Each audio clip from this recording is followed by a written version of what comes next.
Edison 4000 UF 125 volts. Ganda siya guys, mabigat, quality masyado, hindi sayang yung pera niya sa pagbili nito.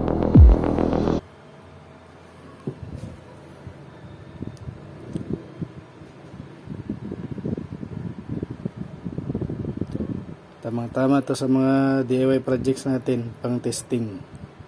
3 tier, 2 tier at 1 tier. Okay guys, yun lang. Magandang gabi.